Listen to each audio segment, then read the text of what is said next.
Hey guys, it's your girl Desiree Wilson, the tallest girl in the building. There's the Gravana Voce out herself.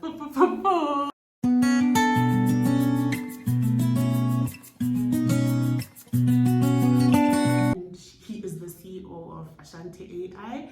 As you know, this channel, we're just talking about his career journey, and I must say that he has a very beautiful, colorful CV, guys. Like when I looked at his LinkedIn profile, I was like, wow, there's so much to just unpack here, like so many things. So just to start off, right, I just need to know, like, how was your high school years? You just a little bit of your high school years. In your high school years, and especially in matric, do you want to study actuarial science, or you were just like, you went with the flow, you were like, oh, you're one of those smart people, so let me just choose actuarial science and all. So yeah.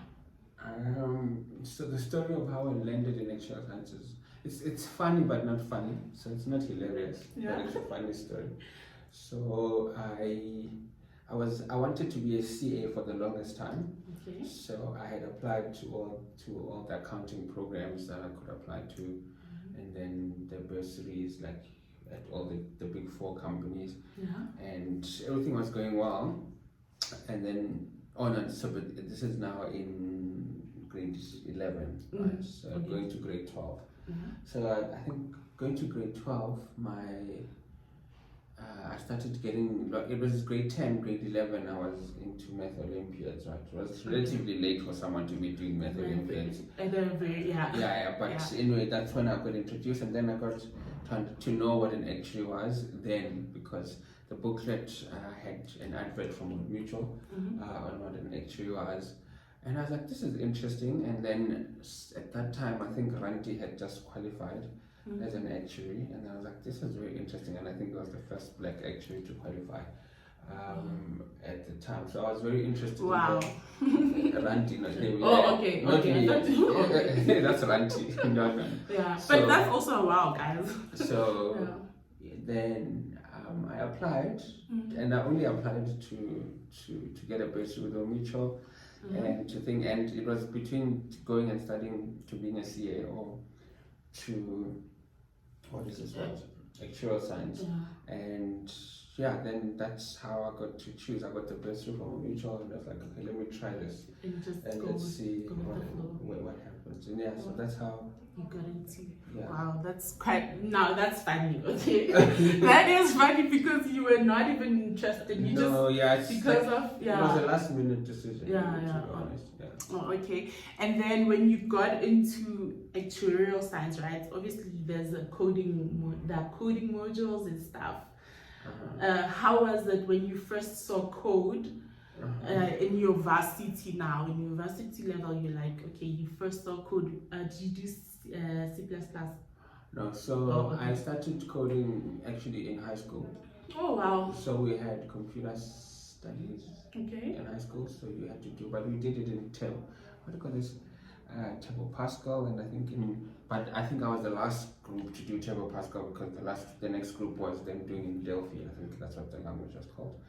So I was a little bit unfortunate when I got to varsity, that when I did computer science, that even though we're doing stuff in Java, and it wasn't just a shocking thing where you like so it's not like that I first saw at the laptop or a computer and then clicking there.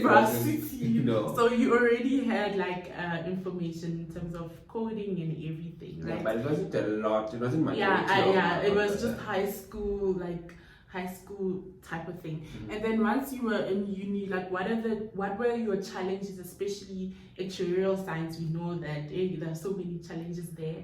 Did you have any challenges while you were studying actuarial science? There were challenges. I don't think I don't think any course in university is easy. But there are I think it was demanding. Demanding. It was very demanding of myself. But I was lucky that Omutual provided support, because they were my bursary at the time. And then challenges were not necessarily academic challenges, which I think a lot of there's a lot of emphasis on academic challenges. So the challenges that one would face was I had to go to study in Cape Town. Okay. So number one, it was the first time I'm actually staying away from my parents or my family. So you've got that. It was the first time that it was a different environment. Let me not say that. So let's not dwell too deep. It's Cape Town, so and it's ECT. So you know what I'm trying to say. So there were just like the cultural differences and just so that was very difficult. To like different people in uni. Like one of the things that people don't talk about is the culture shock that comes with university, because you get to Cape Town and the next thing you are bumping into people that are very rich, and then some of them are just very poor, and then you need to also find your balance and find yourself in between all of those things, and it's just too it's shocking. It becomes a lot, and so those things kind of were a challenge, and then I think towards the end of the degree I started enjoying really the studying, and I think one got their own rhythm going forward at varsity. I think once you make it to past second year, you should be fine. You should be fine. Yeah. Wow.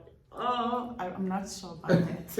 No, I feel you should be fine. I mean, you've decided whether I'm just here to get a 50. I'm just here to just pass and then get the degree. So one apambili, or you know what I mean. Okay. And then let's start with your first job, right? We all know that in uni, I don't know if you were making your researches in uni, like trying to see that actuarial science has money and everything. Hey, you're gonna have money and everything. When you got your first job, how was it, and was the salary good or not? I'm not sure. If you don't mind sharing. I think with time, your salary you'll be comfortable as a person. So remember, a lot is relative. Right? You'll be comfortable. So what's comfortable? Like what amount? No, it depends on what what role you're gonna go into. No. I don't know. I'm asking on your side. No, I can't tell you my range. No, I'm talking when you were starting, like how was your range? It wasn't really a lot, and now we're talking 10 years, like 2009. Yes. So that's 12 years ago, right? Yes, that's fine. So 2009, 12 years ago, how much was I earning a month?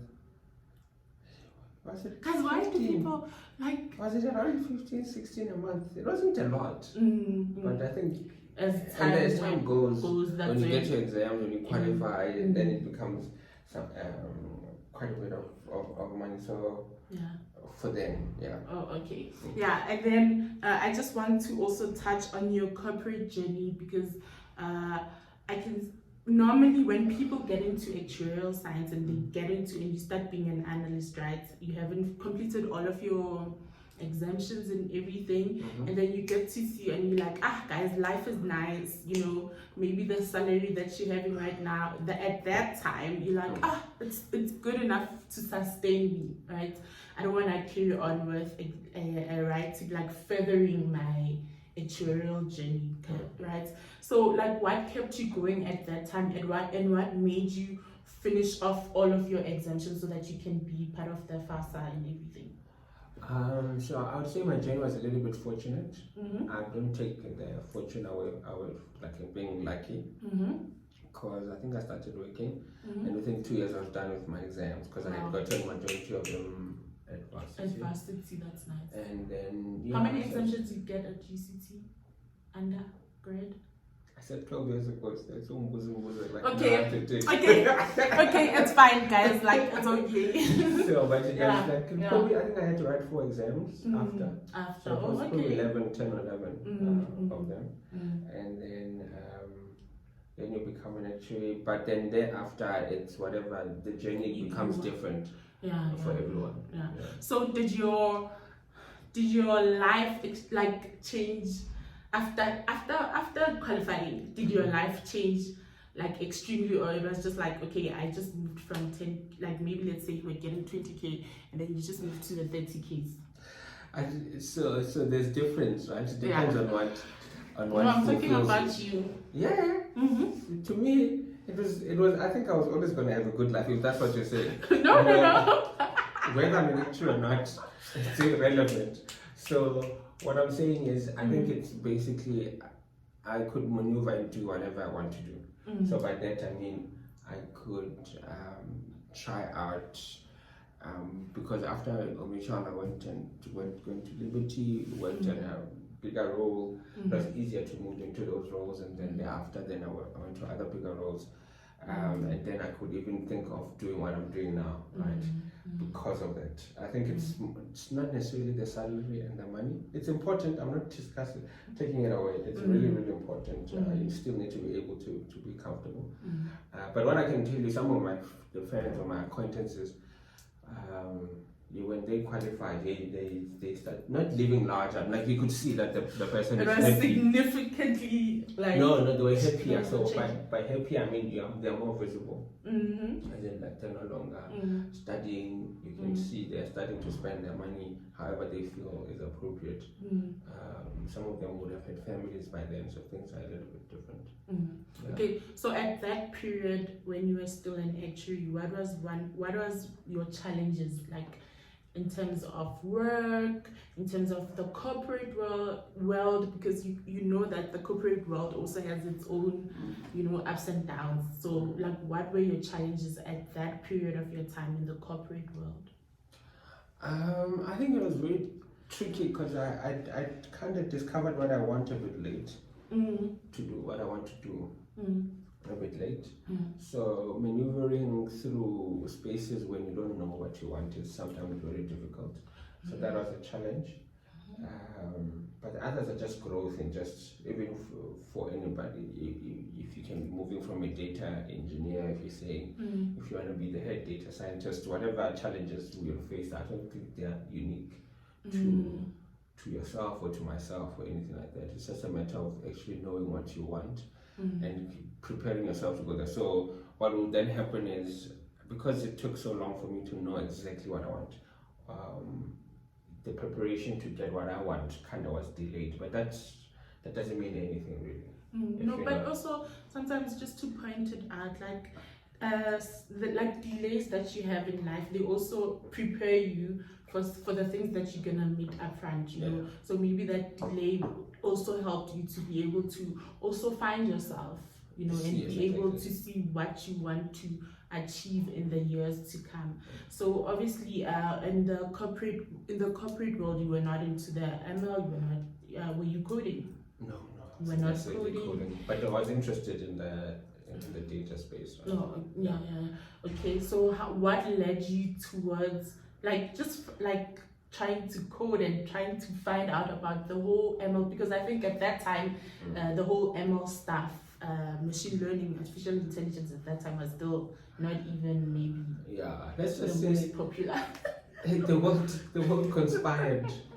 The universe conspired, and there was an opportunity. So there was an opportunity with my last employer to develop an entity that will support it from a data science perspective, right?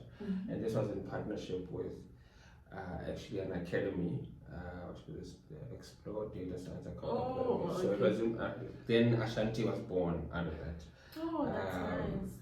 And I had always wanted to start my own business anyway. Yeah. So it was like at that time where those things came to be. Did you want to start? Sorry, did you want to start your business because you were just tired of corporate, or you wanted to start your business because it was one of the things that you've always wanted, like when you were still young? If I'm to write my biography, I'll put in this story just to make it a little more flavorful. Okay. When I was young in primary school, but it is true. In primary school, I used to organize events. In primary school, and then in high school, we used to have what is Market Day? I know every year after the storm during Market Day. So my entrepreneurial spirit just. It started there in primary. but it's the truth though. It is the truth. And then what is this? Then I think when I was in one of the insurers, when I was looking after their Africa business, doing product development for them. So you then travel and go to the company itself in let's say Botswana or Namibia, and the business would be, this is big actually. So it would be like I know people can't see where we are, but it would be like a very small office. You have every part of the business there. So you have the CEO, you'll have the head business development, finance, all of those different people, right? Coming through, and then that's where I was just like, I think I want to start my own business, because you then get exposed to a lot of things, so to a lot of parts of the business. So what happens in a lot of the big companies when you're working in South Africa especially, is that if you are doing, I'll give an example, one of the products, I'll use your company because so the life one. So if you're doing a Marriott, so if you're doing product development, that's what you do. So you really worry about the accounting of it. You really worry about the finance side, the strategy side. You're only just doing a product development, and you're doing the rules, the pricing, and that's it. So they kind of tell you this is how they're going to market the product. So you don't actually do the marketing yourself, or you're not exposed to that. And when they claim, it's only when you say, give me a dump of all the claims so you can do your claims analysis, etc. But it's not, you're not there in the like, oh, when you design a claim process, this is how you go about it. So I think that I got exposed to that, and I've always then wanted to kind of start my own business. I just think, if one has to be honest, I don't think the data just kind of married with what is this? My background, like in terms of data science and computing, and my interest and the opportunity met itself at that time. So would you say that, like, at that time when you started enrolling for that whole data explore data, were you aware of this, or you were just like, okay, let me just go into, because everyone is talking about data? No, I was very much aware of it, because one of the things is you need to read widely and kind of be on the pulse of things. So I kind of knew, not a little bit, quite a bit about it. Okay. And then that's when, is it that time where you started doing your own thing, and you're like, you know what, I want to start my own thing, and you did research on it? So then Ashanti was born. And then when was Ashanti born?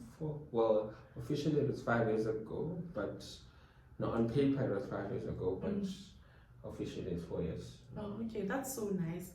It looks like everything, like, when you're talking to someone and you're like, okay, how was getting into uni, how you got into uni, that's like like it's like everything is flowing. How you got into Actuarial, I know I was only left with 4 exams. Guys, I'm literally chilling with an overachiever right now, because like the way you're just mentioning it, it's like it's so chill. Like, no, after that I just did this, I did this. No, don't worry. And then at that time, no, I was very much aware, No, it's a good thing. It is a good thing for you to have that. Like, we need to. I think one of the things that I've seen about life is that we need not to overlook some of the things. If you were lucky enough to be at that space, that's nice, that's great. What do they call it?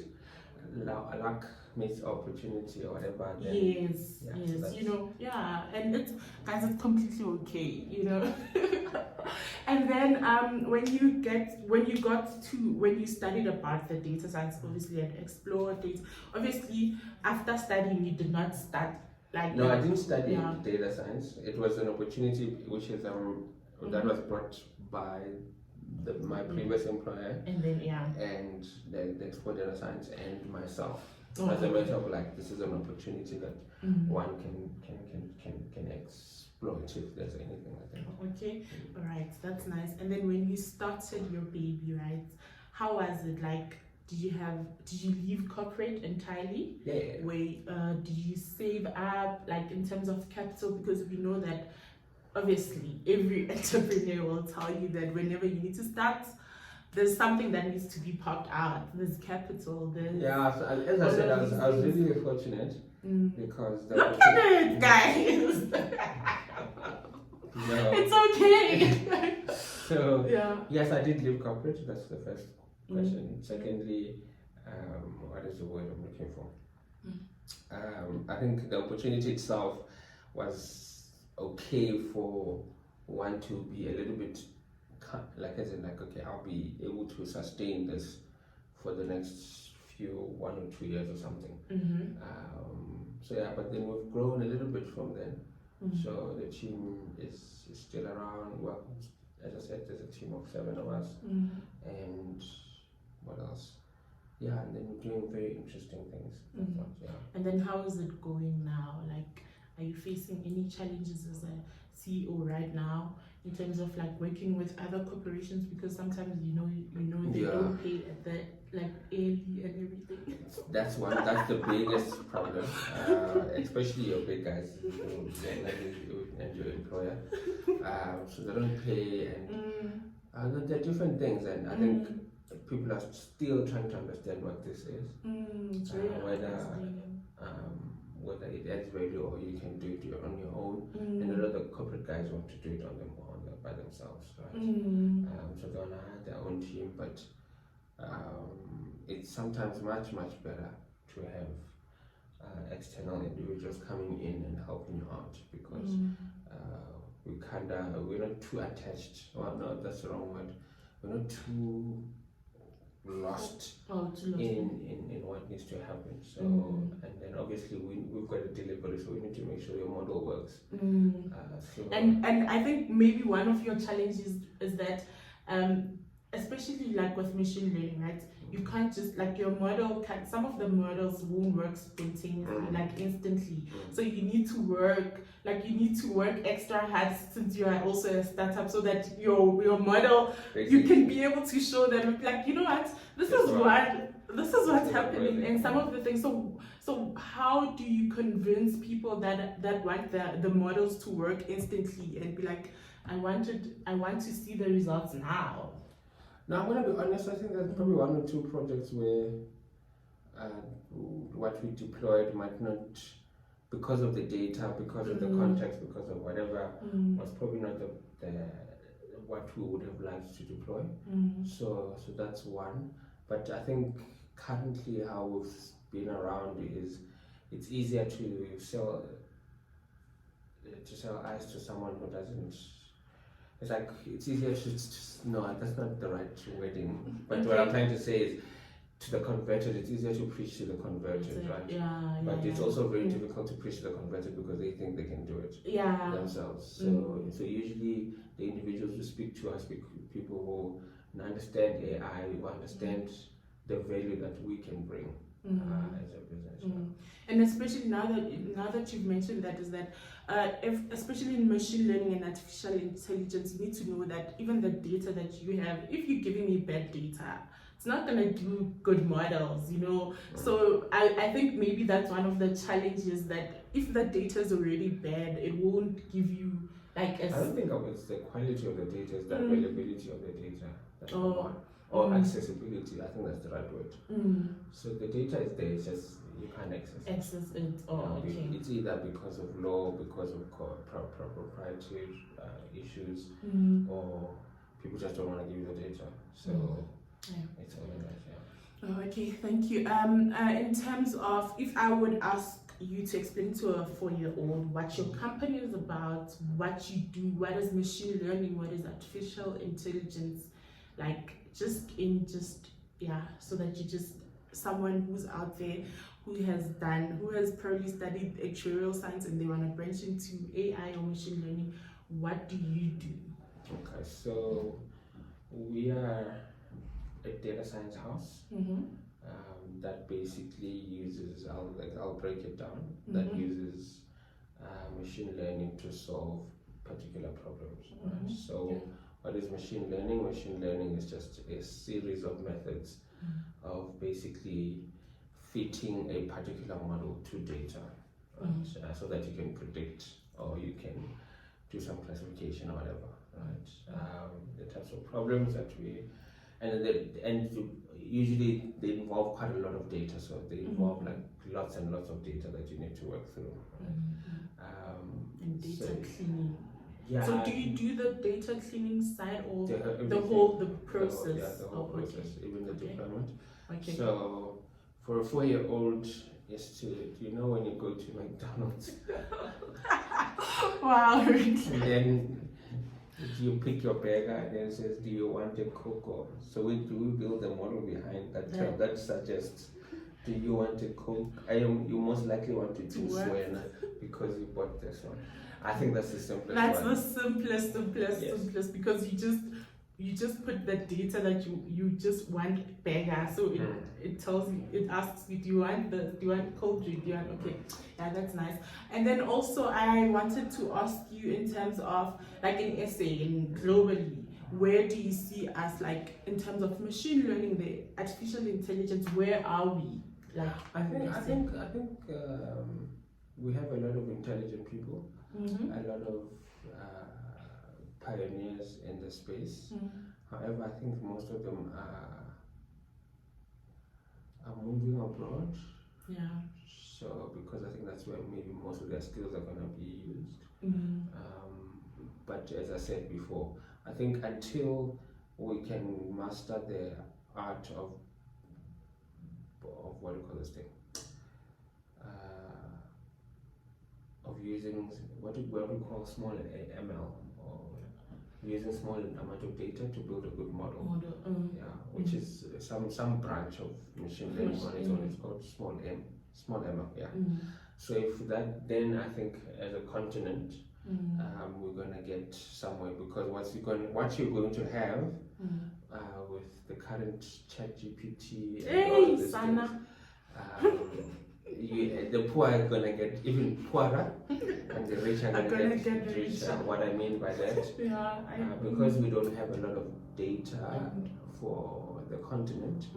So when you go there with ChatGPT and say draft a report about Africa, it's gonna be so mediocre. Or draft this for a South African company, so you won't get it right because there hasn't been that much. But because one then can say, there's still opportunity there to exploit that, and make sure that you can plug into those ecosystems and make sure you develop products that will be able to then speak to the South African market. Because now that you've mentioned that, right, and in terms of that, especially where you are right now, I wanted to ask you what you think of ChatGPT and everything, because people have this idea that these things will take over people and everything, and I'm like, at the end of the day, it needs, as you have mentioned, it needs data from SA. You can't just ask it to check invoices. It will get data from maybe America. No, but there's some rudimentary stuff that it's quite what's the word? Commoditized. That's the right word. An invoice in South Africa is an invoice in the US or whatever. Yeah, no, but I'm just saying. An example. Yeah, but I'm just saying in terms of that. In terms of the jobs, it might be. So their jobs. So this is not my opinion. I'm just my opinion. So there are different tiers. So South Africa is still slightly industrialized. What that means, we still mining, right? So you still need to get someone under. And they mine, maybe not a lot, but you still need to get them under, right?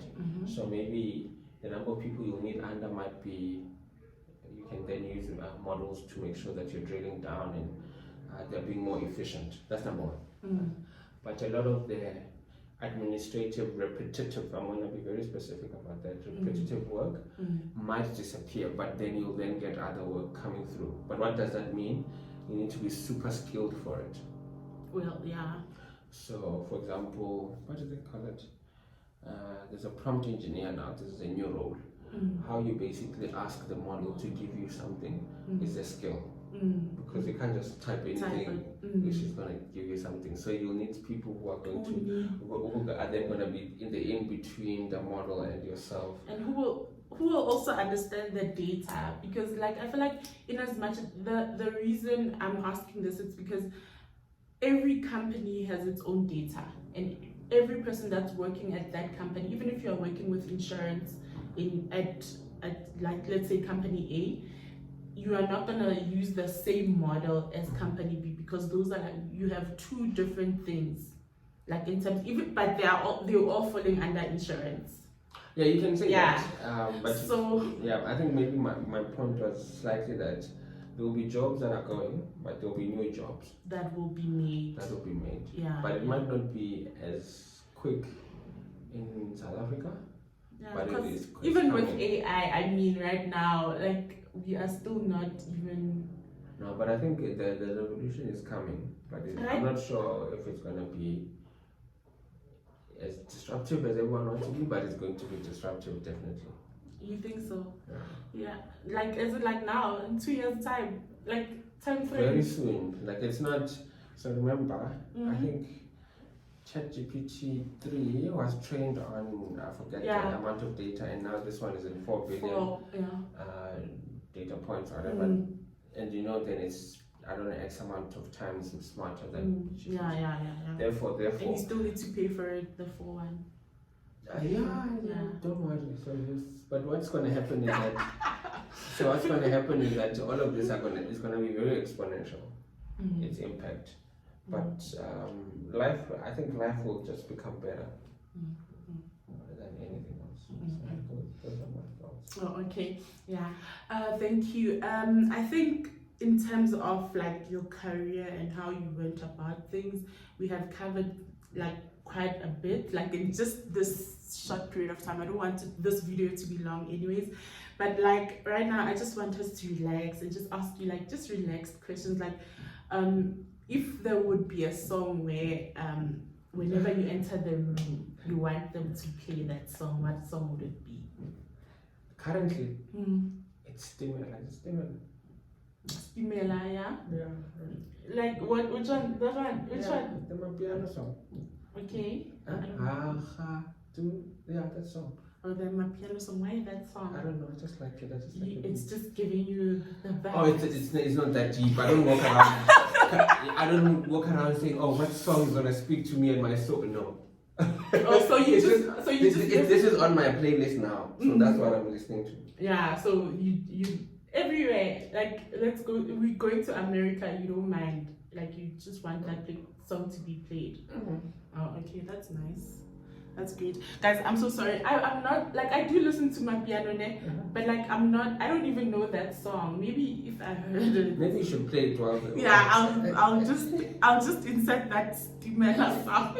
I probably know it, it's just that I don't. So guys, this is the end of the video. Thank you so much, Takalani, for actually, guys, just to find him, for him to even reply, just a reply and be like, "Hi, I'm available." You know, the struggle we go through, the struggles. But thank you so much for using your time, for just being here, and also like even with me, I get to learn, like in as much as I'm interviewing, I get to learn and be like, oh, okay, this is what's happening. And also just to be the people that are also doing the same thing, the things that you just like and you are so excited about, that it's so nice. Thank you for watching, guys. Please don't forget to like, share, subscribe. If you have someone that is interested in the machine learning or artificial intelligence thing, just share it, give them the link and be like, "Hi, here's a link, you can just find out more." Or if someone is wants to study actuarial, or they are already studying actuarial science and they want to branch into the ML side, it's very cool. This side in the AI world, it's very cool. There's so many cool things that artificial intelligence and ML can make, you know, in terms of the data. Thank you. Bye.